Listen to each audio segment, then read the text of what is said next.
Satyabhama Institute of Science and Technology, Chennai. Satyabhama Institute of Science and Technology, Chennai.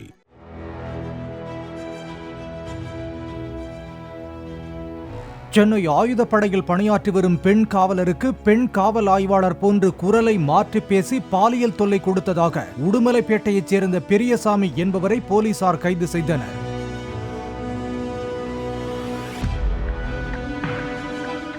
Mobile app மூலமாக தனது குரலை பெண் குரலாக மாற்றி பேசி பாலியல் தொல்லை அளித்ததை ஒப்புக்கொண்ட அவர் மீது ஏற்கனவே திருப்பூர், ராமநாதபுரம், தருமபுரி உள்ளிட்ட மாவட்டங்களில் இதேபோன்ற வழக்குகள் நிலுவையில் உள்ளதாக போலீசார் தெரிவித்தனர். Satyabhama Institute of Science and Technology, Chennai. Satyabhama Institute of Science and Technology, Chennai.